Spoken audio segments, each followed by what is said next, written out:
What is up, Big Talk Nation? We are back for the attack. Hell yeah. After a quick little hiatus, had to take a little summer break, a little summer vacation. Woo. And we are back, and we are just what you needed. Ooh, I like that.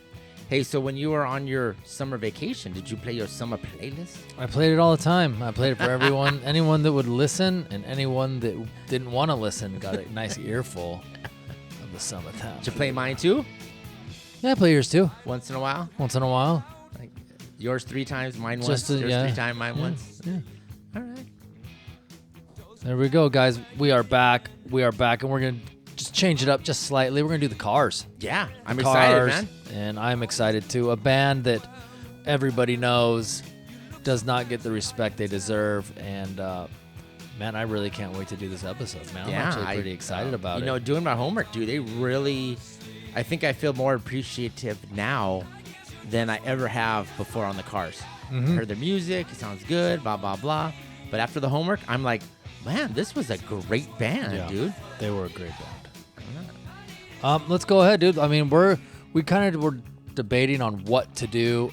So we just, let's just do their complete greatest hits that came out in 2002, February 19th, 2002. It's a 20-track greatest hits. Nice. In chronological order, which actually most greatest hits aren't, but I kind of like that this one makes it a little bit easier to kind of go through their timeline as a band. So all right. I kind of like the chronologicalness of it. And yes, you guys, your eyes are not deceiving me. I am got my facial flair going on this episode. The stash is in full effect. I love it, man. Love it now because it'll be leaving soon.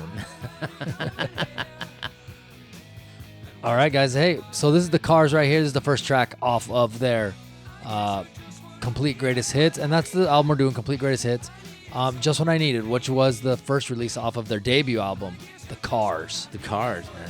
Wow. Which is a hell of a debut album. Yeah, it is.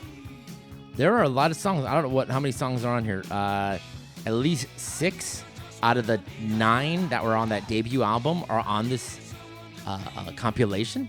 Damn, dude. Yeah. 7, I think. Maybe 6. 1, 2, 3, 4, 5, 6, yeah. And more probably could have gone on there, too. There's some songs that are on here that aren't on here that probably could have been, because this album, top to bottom, is a really great debut album. I want to say, I think there was only one song I would have liked to see on the greatest hits from their second album called Candio, the actual song Candio. I love that song, and then when it wasn't on here, I was like, okay, cool, but that's still a killer song from personal deep cuts that I loved about. Well, this is greatest hits. This isn't deep cuts. Well, I know, but that's what I'm saying. It was like that song was a deep cut to me because it wasn't really a single, but you never know. It sounded good, man. I would want it on here. How about that? Here we go. Track 2, My Best Friend's Girl, which was also on the Cars. We'll let you know when we change studio albums, but this is also off the Cars debut album. And man, dude, another great one, dude. I mean, My Best Friend's Girl. This one is another one you hear a lot on radio. Yeah, definitely. I love it. My Best Friend's Girl. It was also a release off of their album. It was the number 2 release, October 10th, 1978. Just When I Needed, which we just heard, was released May 29th, 1978. Do you want to give a little background on this band at all, or I know we're not the podcast that does the history of a band, but we do like to do a brush over cursory of the band. Is there anything you want to say? I can go ahead and go into it. Is there anything you want to say about the startings of this band and how they came together? I found out that Rick and Ben were like kind of in another band before the Cars, and I think that's their dynamic together made them want to start something new. And I think this is what came out. But man, this was definitely. You know what? I'll say this about the Cars before we start. The Cars in the 70s, 80s was definitely that band that whatever group or whatever genre of music you were listening to, you could enjoy this band. Whether it was the punk rockers, whether it was new wave, a little bit of rock and roll, there was some, some style, synthesizer type music that this group had it all in there. and they made a music to everyone's appeal to this. A little bit of this. If you like that, you kind of like this. You like this, you like that.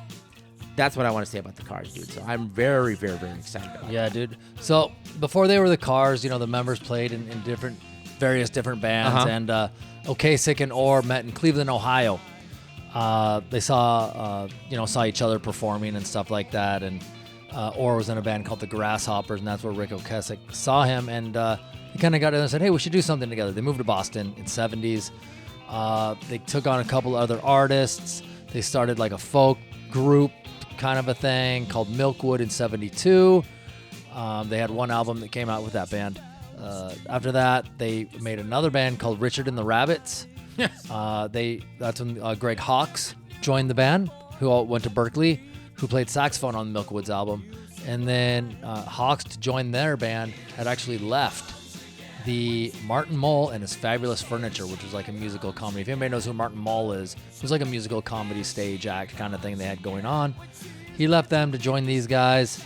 Then Ocasek and Orr were kind of doing some acoustic things on the side at some coffee shops, so on and so forth. They were working on some songs that became early Cars songs. Then they teamed up with another guitarist, had a band called Cap and Swing. It was like a jazzy kind of a thing.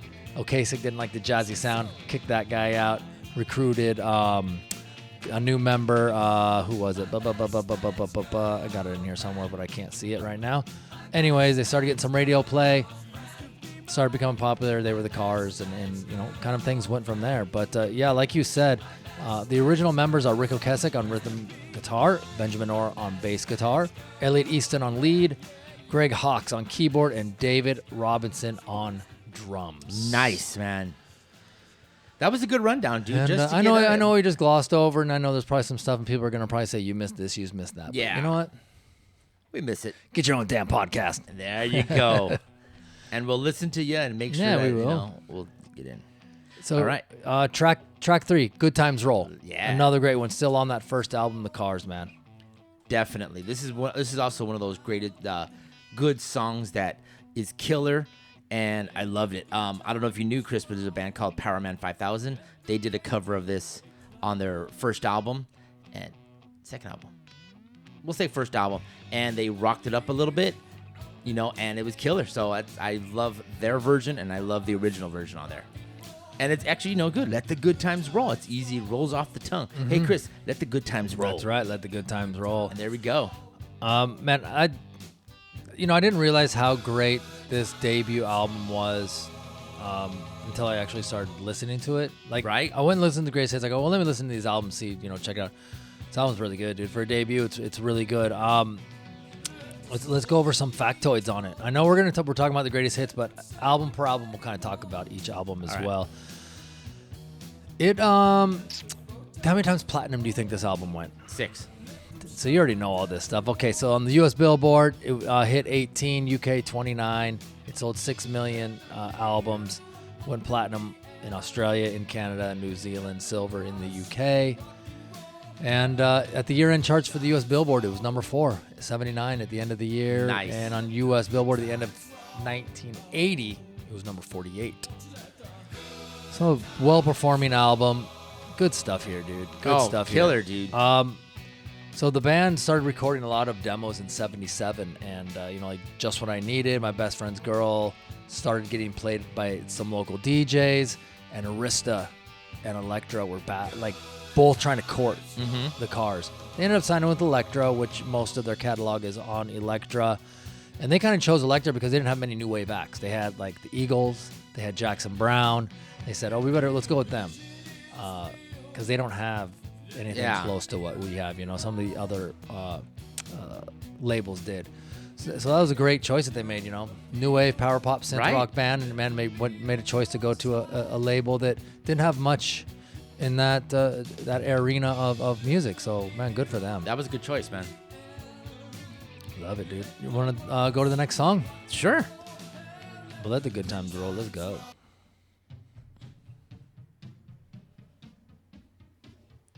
It sounds funny because I was going to say that when the song starts, and a lot of these songs I'll say, when it starts off, it sounds one way, but then when it kicks into the groove, it's a whole different other song. And I've noticed that a lot of their they like to start off one way and then move into something else. And I'm like, goddamn Cars, man, it's good. Sometimes they give you a lot of their songs. They give you that kind of slow start, and they build up through the song, and the chorus really hits you. Sometimes the pre-chorus also. But man, you're all I've got tonight. This is a great song right here, dude, and it does just what you just said. It definitely does that build up, the sing along chorus right there with the whole group. Love it, dude. The great harmonies, dude, in the choruses, great harmonies throughout the songs, dude. I love it.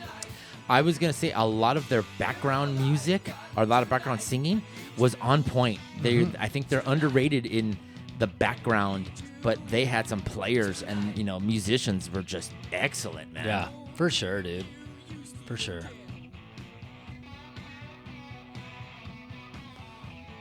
I want to say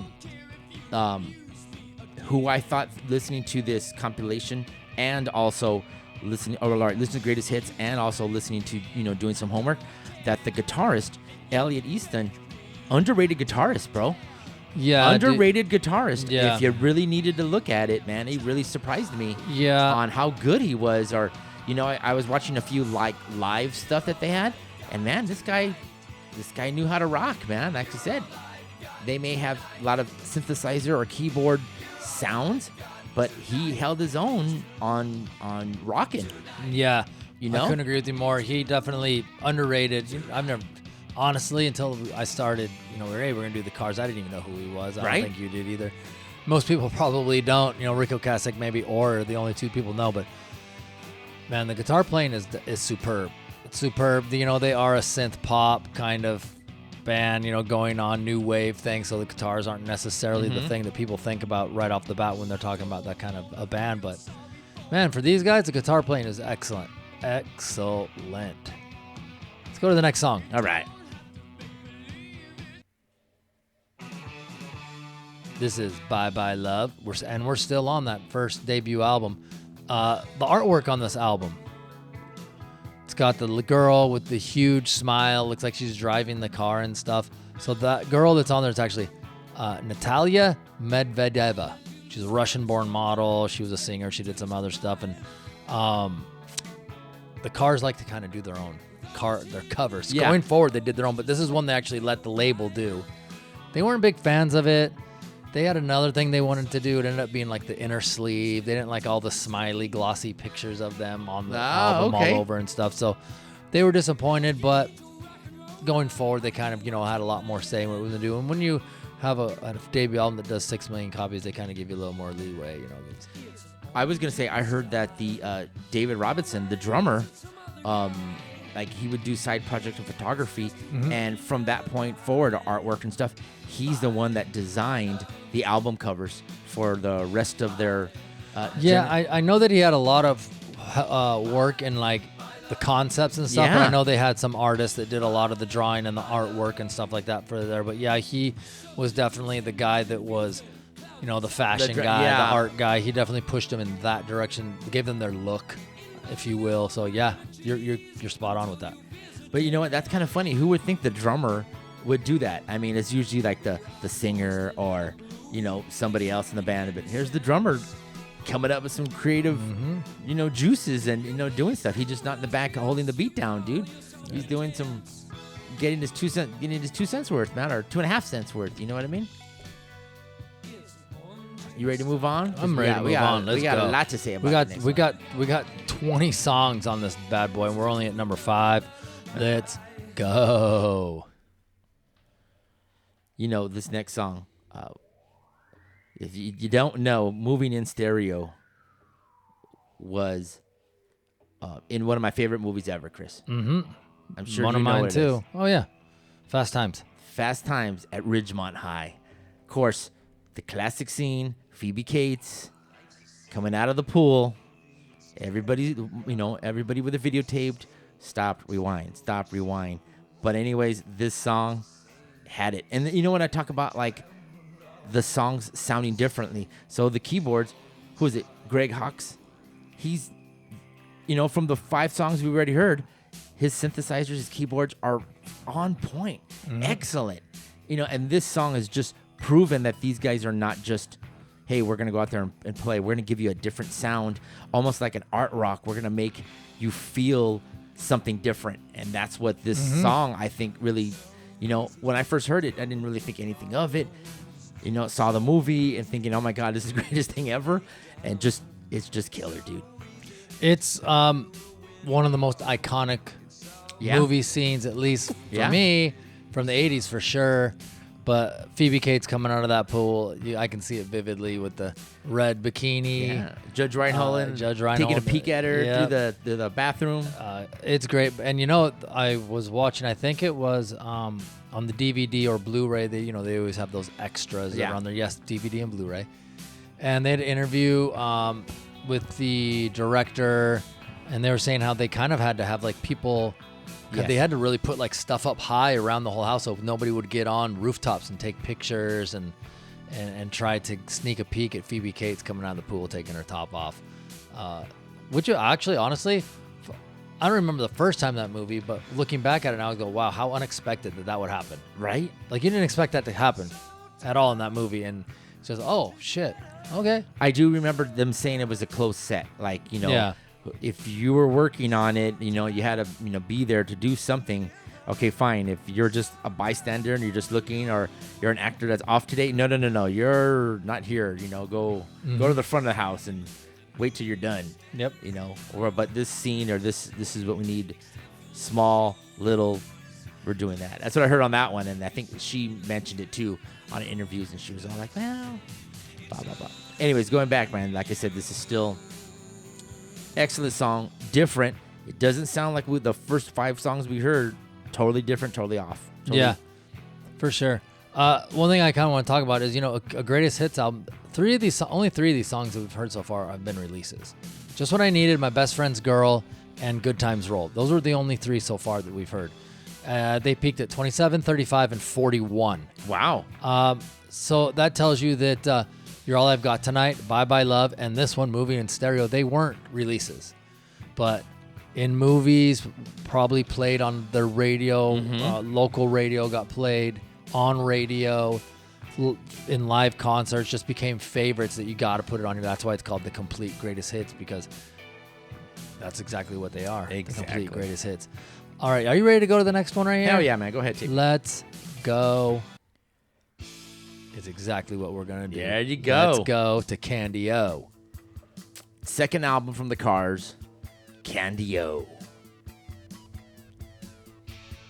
This is killer, dude. I mean, they had a debut album, killer. I mean, let's not lie about it. They did, here's our second album after we toured, after we did this. We took a break. We're ready to roll, right, by some new songs. They came out with this album. This album is, I think they dropped the ball and picked it up and ran with it, dude. This is great. Yeah, and this thing was released just basically a year later. I don't think it's as good as their debut. Changed their sound just a little bit, became a little bit more synthy. Okay. Headed in that direction, which they kind of go away from and then go back to in their career. But yeah, dude, this song right here is killer. It's one of my favorite car songs, dude. Let's go. I love it, man. It released June 12th, 1979, which is funny. It was released one day before. Nowadays, they release a single months before an album. This was released the day before. Let's go. I love it, dude. Everybody's heard this song. I think it's great. Yeah. Yeah, this is a great song. Love it. A lot of people think about when they do this, they hear like the clapping, and that's what they want to recreate, either if they're like hanging out or hearing the song. And on this album, they gave a little, because Rick was the primary songwriter here. But on this album, they gives a little bit more, let's let everybody else kind of get involved. He'd come in with an idea, they'd play it. If people absolutely hated it, they wouldn't do it. So everybody got a little more say. Second album with their producer, what's his name? But let me scroll down here quick. Rory Thomas Baker, who's the famous Queen producer. I was going to say that, yeah. So the first time they had him produce first album, it was kind of like just let him kind of run the show. But now they felt a little more comfortable having them all say like, hey, like Rick even says, one of the things he remembers is, let's hold back a little bit on those really layered background vocals, that are harmonizing. Let's kind of maybe, in places go away from that. They felt a little more comfortable being able to do that, which is good as a band. You just don't want the producer to run away and do whatever they want with it. So, good for them. Good, and I think that definitely benefited everybody involved. And man, this album peaked number 3. So that first album, which I think, what did I say, it went to 27 or something like that. This one to number 3. They definitely established themselves. And because sometimes on that debut album, if it's not like right out the box, you're gonna get, especially back in the day, you get that. It's a slower build, so you don't get that debuts all at number 1 for your debut album. It's usually like the second or third album where you get those debuts. So, man, I love this song. Let's go to the next one. Right. It's All I Can Do. Yeah, not one of my favorites, to be honest. It's not one of my favorites. You know what? But they slowed it down a little bit. It still has the feel of the Cars, and it's a little different, and that's what they kind of go. You're right. It's not one of my favorites too, but I'm digging it and love it. Hey, I want to also say that the album cover was very iconic for me when I was a kid. Right? Oh yeah, dude. They have a very beautiful girl. Of course, artwork painted, and she looks like she's in a sheer or nighty negligee. No, maybe it's like a sheer sheer bathing suit, long sleeve, there one you piece. Go. That you can definitely see through it. So I think that's how they didn't get a little sticker. I'm kidding. Maybe. And but and then she's laying on top of a car, and the car is penciled in. So the car's penciled. A beautiful girl laying on your hood, that kind of stuff. So it was very iconic for me, and I definitely loved it to see that. One of my favorite album covers from the 70s. Well, let me go a little more in depth for you on that. I love it. A little more in depth for you. Her name is Candy Moore. It was the model. And you can also see her on the cover of the Rick James Street Songs album, wearing a red shirt, and on the sleeve of the 45 single for Ghetto Life. She's on that as well. And from Rick James? From Rick James. Okay. And sometimes she gets confused with an actress of the same name that was in the Lucy show, Lucille Ball did the show, but it's a different lady. And yeah, dude, so there you go. It's kind of nice to put a name to some of these people you see. It's just an art. It's just a drawing. It's just a painting. Yeah. But it's actually somebody that, modeled after. That's killer, dude. I like that. Good info. Good info, dude. Chris. And it's actually the car she's on top of is a Ferrari 365 GTC4. Ooh. And painted by Alberto Vargas. He did a lot of the pinup paintings for Playboy and Esquire from the 40s to the 60s. All right. And the model dated Robinson for briefly afterwards. They were boyfriend, girlfriend. The drummer's fucking killing it, dude. Think he's Tommy Lee over here or what, dude? Right, dude? Tommy Lee's modeling his career after this guy right here. Right? I love it. Damn. Let's go to the next song. Next song, dude. Oh, man, that's good stuff right there. That was. Dangerous Type. This was track 11 on the Candy album. It was the closer. Like I said, this wasn't necessarily my favorite album by them, and these tracks that are from this aren't necessarily my favorite. They changed their sound, they changed it up a little bit. But it's the Cars. It's a Cars album. It sounds like the Cars, so right. Good for them. I can't take anything away from it. Killer, dude. Yeah, same thing. I like it. Same thing. They're still in their moody type songs. Yeah, it's more of a moody one. That's a great term, right? Through all these are like this album Candio, but it's killer. Yeah, it's still good. Like here, there's a synth. There's more synthesizers, keyboards on it, and stuff like that, man, which is great.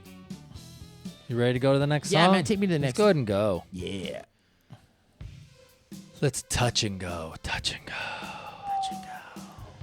Now, this is the only song off of the Panorama album that came out in 1980.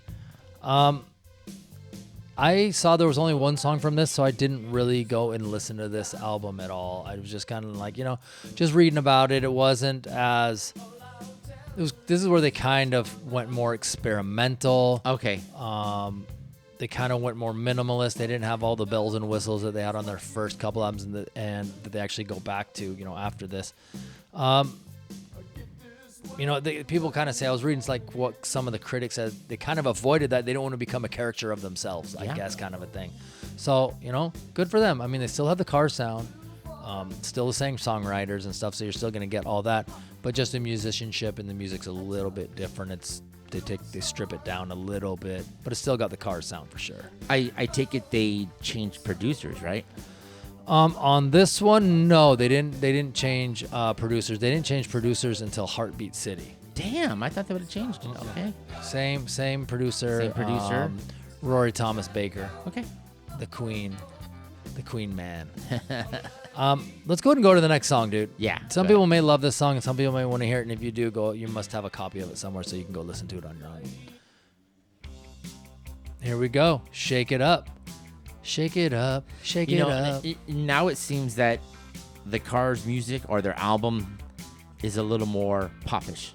Mm-hmm. So all the sounds that we said before, from rock to new wave, synth pop and all this other stuff, now it sounds like they're got definitely a pop sound to them, and how they go forth from there. Oh yeah, for sure. Not saying I don't like the song, and I thought it was funny, and how they promoted it was even funny. They're saying "Shake It Up," but on the album cover, I think there's a girl with a shake, like a strawberry shake or something. I think like that she has like a. She's got like a cocktail shaker or a cocktail shaker, the maybe. Cocktail shaker. Yeah, and that's how they proceed it. And I think in the music video, which I was looking at yesterday, they were like, shake it up, and then there was like one guy shaking dice, the other guy shaking a drink, and then they're shaking something else. And I was kind of like, that's funny how they're doing this, man. And you know what I want to say too, the Cars, they really experimented a lot with the music video. Yeah. So when MTV was going crazy in the 80s, they took advantage of that and did, crazy stuff. Just stuff that worked for them. There was a couple of videos I thought were terrible, but maybe at the time it worked for them. So I was like, whatever. Yeah, and what did MTV debut in 81? 80 or 81? Let's say 81. So these guys were right on the precipice, if you will, of music video stardom. Right from the gate. Even before there was MTV, they were already making music videos. Something, yeah. I don't know where people were watching them, but there you go, dude. And this album right here, Shake It Up, was released November 6th, 1981. They're going like an album every year now, dude. They got the Cars in 78, summer of 78. Then we got the summer of 79. Then Panorama, the summer of 80. And Shake It Up, November of 81. So, yeah, dude. So they took a little more time to make this one? Yeah, a little more time. All right. Give me the next song, man. Let's go. Hold on, dude. I wasn't ready for you. All right. There we go.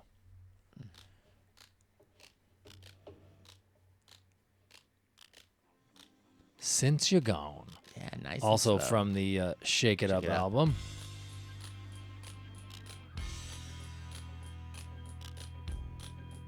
Man, they know how to use sounds, huh? Yeah, dude. They're using everything. They said that on one of their later interviews I was reading about, I can't remember which album it was. I could probably go back here and find it. But they basically went to the music store to buy whatever new sound gadgets. It was a guitar player. Ah, okay. What was his name? Elliot Easton. Is that his name? Yeah. Elliot Easton. He would go to the store, the music store, and buy whatever new gadgets there were, even though they knew they would be obsolete.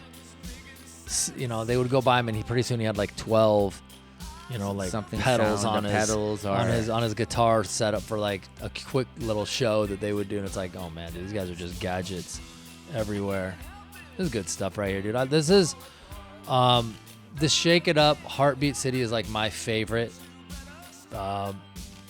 time period for the Cars. These two albums are my favorite of the Cars. I would have said, for me, debut album and Candio are my favorites on that one. So I like the more beginning part of when they started off the band. They sounded more new wave rock, and now I think they're more popish, but they still kept a lot of their sound and outrageousness that they did. So yeah, that's cool. See, even Rick's sounding on this one, it's still, I want to say it's comedic. Hey, what's going on? Yeah, dude. That type of vocals are. I want to say, but it works for this song because it's not overpowering. It's, hey, since you're down, yeah, don't leave it. a little more, not so. I don't even know what the word I'm looking for, but you used the word moody earlier. It's Yeah. kind of. It's a little more poppier, like you said. It goes more with the music. A little more poppier music. A little more poppier vocals. Inflection in the voice sounds great with the music. That's great, dude. I love it.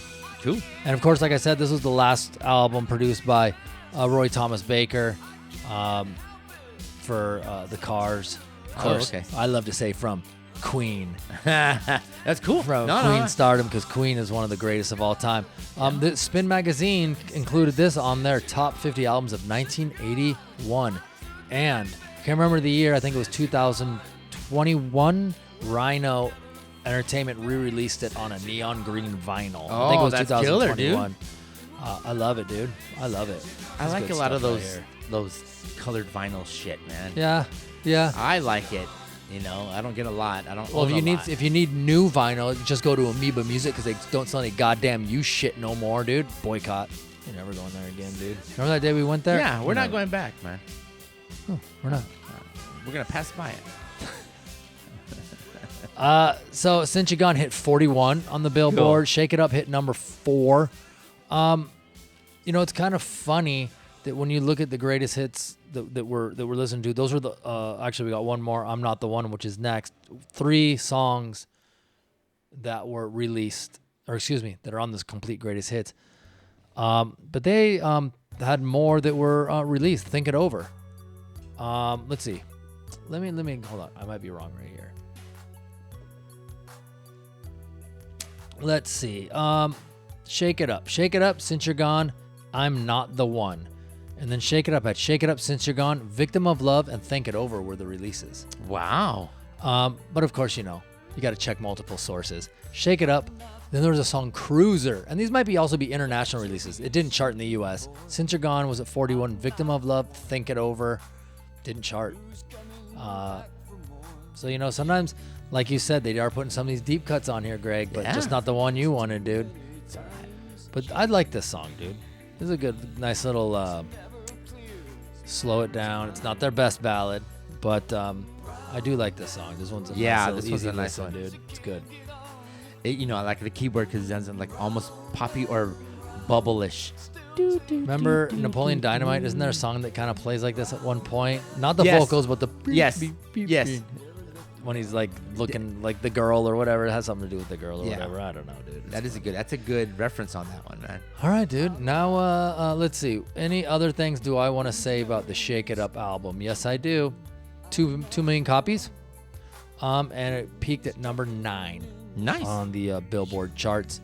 But now we're gonna go to the next track. You ready? Let's go. Yes. Ooh. So this is what I was saying. So when they released this music video, this was a little out there. So, you know, I think there was like a girl he was after, and you know, he was doing different things where, you know, he was a bee and he was chasing her. She was in a picture frame, and he kicks the guy out and poses next to her, or different things like that. And I thought this was kind of funny. You know, the only thing I didn't like about this music video is they showed like the band. They were all together nice and tight, you know, like on a soap. On a bar of soap. Or, you know, when she opened up the vanity cabinet. But they were like all small. They didn't put the guys forward. They put Rick's face and his body and all that stuff forward. So he was like the main guy. But, you know, of course it was the band that's this. You know, and they're barely on there. But, you know, like I thought this was a crazy video. And at the time, MTV probably ate it up. And, you know. Well, if you need to have the band in it, you're not shooting this video. This is a video of him chasing the girl, not the band chasing the girl. So you got to have him. And he's like, maybe they're more like the buddies. Like, yeah, man, yeah. Like, you know, you got your guys behind you, you know, backing you up. Maybe there was more like that kind of a thing. But, yeah, you're not going to have. If you'll need to shoot a totally different video, which I'm glad they did because this video was super killer, dude. It won, right? We know that it did win Music Video of the Year at the inaugural MTV Video Music Awards 84, I think it was. I don't have it right in front of me. But I believe it was 1984. Would it be Michael Jackson now? Hey, man. MC Hammer? Michael Jackson, they told him to beat it. Yeah, Heartbeat City, dude. This album, this is my favorite. It's probably a lot of people. Probably this one and the debut are probably the 2 most popular. Okay. But But of course you like Candy-O, which is perfectly fine, dude. There's nothing wrong with that. I'm down with it. 4 million copies on this album. They're still killing it, dude. These guys are well over 25 million albums sold in the U.S. Good for them, dude. On a band that is not considered one of those, upper echelon bands. Correct. That's a huge amount of albums for someone to sell. Nice. And do we know? I know, but do we know who produced this album? No. We don't know. The producer of this album was Mutt Lange. Get out of town. I will not get out of town. And wow. Yeah, Mutt Lange was the producer on this. And here's the thing. I thought they had multiple producers. I think there was one track that got produced by someone else. I think Okay. It was one track, but Mutt Lange did the rest. And his commitment to this meant that he wasn't going to be able to work on the Def Leppard Hysteria album because he was committed to this album. But because of the car accident, all the things that happened, the delays in that album, pushed it, but he was able to go to that and help produce and make one of the greatest albums of all time, Def Leppard Hysteria. But let's talk about the cars, baby. Yes. You know what? I was going to say that was a good insider on that one because he did have, because it definitely was a 4-year gap between these guys. Yeah. On that one. But let's talk about this, the Cars Drive. Now, this is a beautiful song, haunting, magical, everything you talk about, like how I talk about driving songs and Chris, and sometimes I just want to drive and hear music. This is definitely one of those songs that I definitely love, and I love to hear it, man. The original's great. There are a few artists that did some covers. I'm gonna note it because I love it. The Deftones did a cover, which they added their sound to it, which I love, and also a band called 6 a.m. Nikki Sixx's third band after Motley Crue. They did a cover of this too, which I thought was killer. It's not exactly the same, but you can definitely feel everybody put their spin on it, and it worked very well, and I thought it was a great tribute to the Cars, which was this song. Excellent, man. But this song actually really is good, very beautiful. I definitely love it. It's definitely a big hit with me driving. Yeah, this was their highest charting hit at number 3 on the Billboard. They had 1, 2, 3, 4 top 10 hits. This was the highest of them all. Drive, man, this is a great song, dude, right here. I love it. This is a great ballad for them. Yeah, definitely a great ballad. People actually considered this a comeback album because I don't know what for, but they're saying it sounded more like their debut. I don't necessarily agree with that. I don't agree with it. Not at all. It's a lot slicker, a lot more polished, more poppier. Dare I say a little bit less variety than on the first one, but not so much less variety. The album before this did 2 million. This album did 4 million, and it's a comeback album? No, I don't think so. If you would have said the album before it did 2 million, this did 10 million, I kind of would agree with that statement. 2 to 4, no comeback for me. All right, there you go. You heard it straight from the horse's mouth. Yeah, the horse's mouth. There you go. Love it, dude. Love it. This is, like I said, Chris, this is a great song. If you want to move on to the next one, yeah, let's go, dude. Please move on because we're going to talk about how all the nerds love magic. What's wrong with being a nerd? There's nothing, but then, when guys out there who are doing magic, doing a little this, they like to play this song and coming out to it. And then this is their worst video. Their worst? Oh, I thought this video. I remember this video. What do you remember? Because I just saw it yesterday. It's fresh in my mind. Walking over the pool, everybody around it looking all dressed, all weird and funky, and he's out there. God, what, is he wearing like a tiger suit? What's he wearing, like something a suit? like that, man. And he looks all tall and lanky, and his hair's like this, and he's all like, and I'm like, oh my god. I remember the first time I saw, I was like, how is he walking on the water? But that's, oh my god, this is awesome. Well, it's magic, baby. If you noticed, on most of the video, they didn't show his feet, so you weren't exactly. You saw him, but they did do that wide shot at the. Yes, you saw him in the middle, or it looks like right where his ankles are at. They went up to there, and then everybody's around. He's waving or doing whatever. He's singing to everybody. And then not till the end is when they do the point where they actually show him walking on the water, and so everybody. Then I think the end, everybody started to jump in like, oh, I can jump in too. Yep. And same thing with Chris, how I talked about the band on one of the other songs just being in the background. Not until the end, they kind of show them in the corner. And, they're just hanging out, bopping their heads, playing the Yeah, I mean, Rick was the figurehead for them. And But Ben was another vocalist that hit. Most of the songs were hits from him. Yeah, I think most of them were Rick's. But I get what you're saying, point taken. And I'm not defending them. I'm just saying sometimes you just need that guy that's out front. And he was quirky-looking guy. Yes. He looked so abnormal, but kind of cool at the same time. I'll tell you this much. Like my mustache.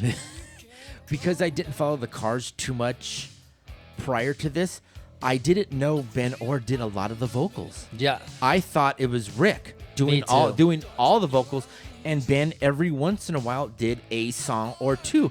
When no, he did a lot of the songs. Mm-hmm. It just these guys went back and forth to from Rick to Ben playing, and a lot of people were like, "Well, I couldn't tell the difference." I heard one thing when they said, "Oh, I really could tell the difference in his vocals." And that's when I took a second thought when I started to hear the album again, one of the last two before. Oh, I can hear his vocal sound. I hear his vocal sound similar but different, and now I know I can distinguish a little more from this that. But yes, I was gonna say something that I forgot because you talked so long. But oh really? Yeah. But hey, I agree with everything you just said. Which is a fun song. This is definitely a fun pop song, man. If you want to bring to the next one, go right ahead. Well, Still sounds yeah, good. we can go to the next one here. Let me go because I got something I want to say. Okay. This is Hello Again. We're still on the Heartbeat City. They did perform at Live Aid. Yeah, I remember that. In '84, they sang the songs You Might Think, Drive, Heartbeat City, and Just What I Needed were the four songs. I think most people sang like four songs. That's what everybody got. Live Aid, obviously made world famous by Queen. Yeah. How many times can we name Queen on this Cars? You're at 6 already, baby. At least. Love it, dude. Got my Freddie Mercury style mustache. I name it Freddie. Why did Queen do 6 songs at Live Aid? Because they can do whatever they want. Huh? 6 songs. What'd they do? What were the songs? I don't know. I'm messing with. Radio Gaga. The Hammer Will Fall.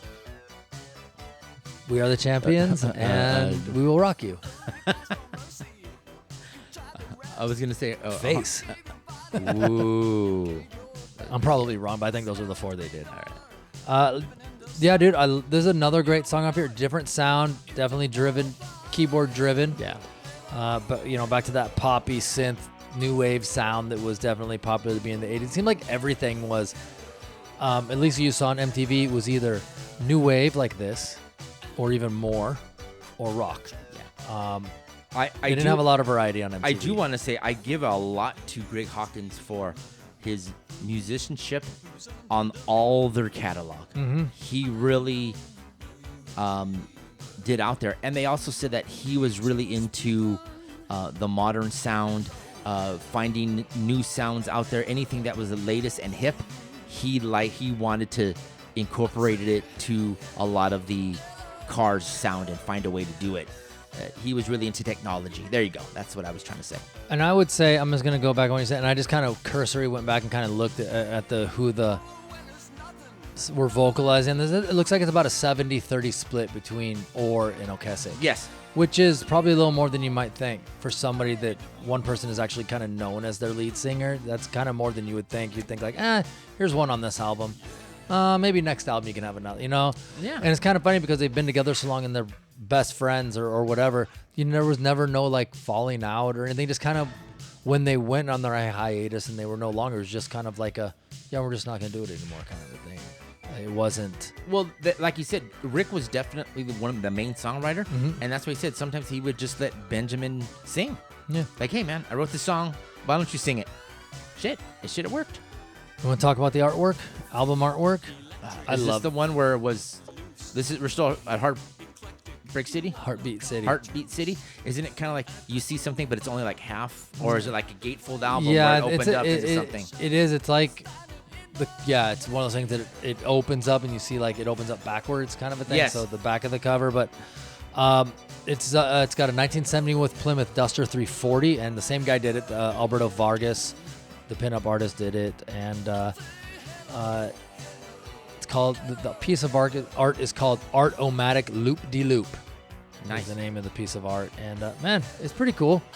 The open up version is one. I mean, you're a kid, right? Just like Yeah. you said with the Candy O one. I mean, you see these album covers, and it's got a girl wearing the shortest of shorts and a tight top and, you know, large breasts. You're like, Yeah. I could look at this for a while. Yeah, I exactly. could look at this for a while. I'm gonna look at this and the Ultimate Sin, dude, right next to each other, dude.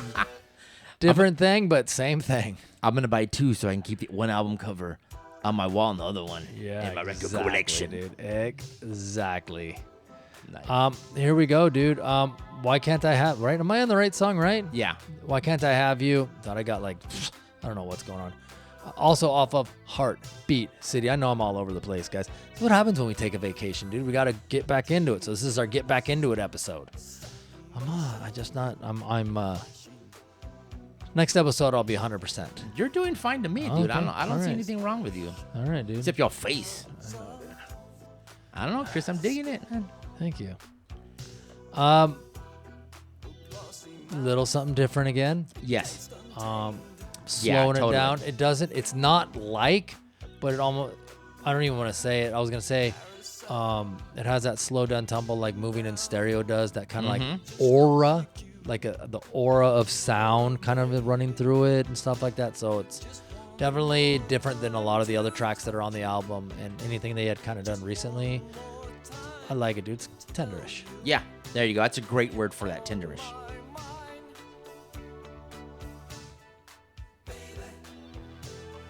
There you go, See, dude. like you said, the background vocals on this, man. This band never was chintzy on the background because all these guys could sing on that kind of stuff. I think the only one that didn't sing background was the drummer. Maybe. Well, he was too busy dating the chicks that are in the on the album, album covers. covers. Dude, he was too busy dating the album cover chicks. Woo. Crazy, dude. You ready to go to the next one? Yeah, definitely. Let's go. We got 2 more tracks left, dude. This is going fast now. All of a sudden, we're on number 19. We got one more after this. Now, this song actually came off of their Greatest Hits album. Tonight She Comes. It came off their Greatest Hits album that they released in 1985. It pretty much had, it was 13 songs. This was one that wasn't released up to this point, so it was a new release for them. And I do like this song a lot, dude. It is a great song right here.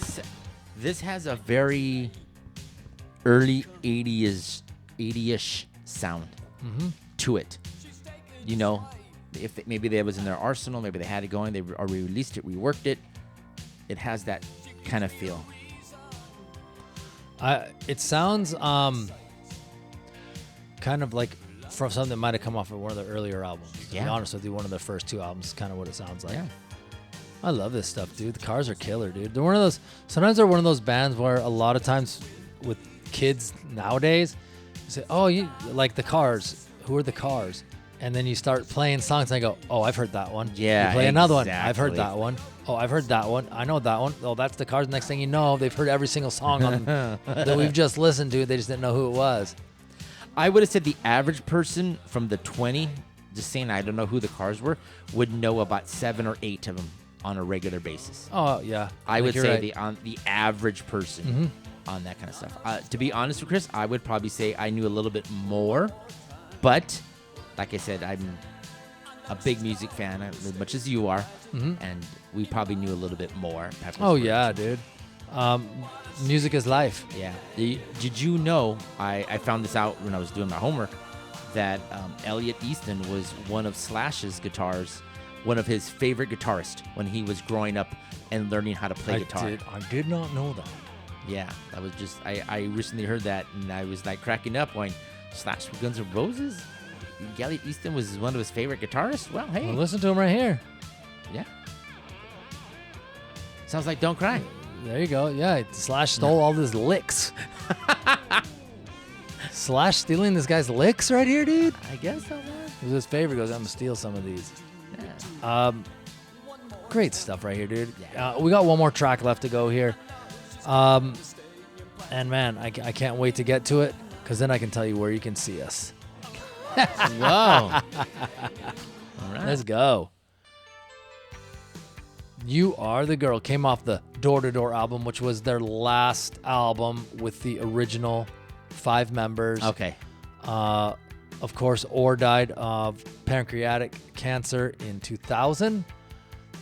Yeah. And this was So this was the last album they had with the original 4. They tried, a couple of the guys got together with some other people, tried to do some new Cars stuff that didn't work out. Then they got inducted into the Rock and Roll Hall of Fame. What year was that? I don't have that right here, but I'm going to get it right here. Do you know what year that was? No. I can't remember. 2019? I'm gonna have to go look that up, dude. But I would say maybe. That sounds about I gotta right. remember what year, because I can't remember. I think Rick Ocasek, maybe he died in 2018, 2019. I'm not really sure, but I'll have to find it. And then I want to say that's the last time those guys ever played as the Cars Oh yeah, on that one. here we go. I got it right here, dude. They were inducted into the Rock and Roll Hall of Fame in 2018, Okay. and Rick Ocasek died September 15th, 2019 of natural causes in his home at the age of 75. And that's pretty much it. They had Weezer's bass player. I don't even know what his name is, but is it Kasem Sutton? Yeah, I think so. That's He it. played bass. Rick Ocasek did produce some of their album, Weezer's album, so they were probably close friends. Okay. And he said, "Hey, come play with us at the show." Yeah. And that was kind of really like as far as like what you would call the Cars lineup, that anybody else besides the original 5 played as like the Cars was at this Hall of Fame show. He's actually listed on their thing as band members, but it's like you can't even see the sliver of how long he was there because it was just one show. So that's kind of cool. Hey, I want to close it out here, Greg, and I forgot to say all this stuff at the beginning of the show.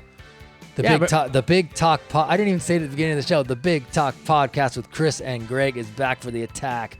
We're alive and in your face in living color, baby. Woo, color. Here's where you can see us and hear us. You can go, I'm going to try to get through it, at BigTalkCG.podcast on Instagram and TikTok.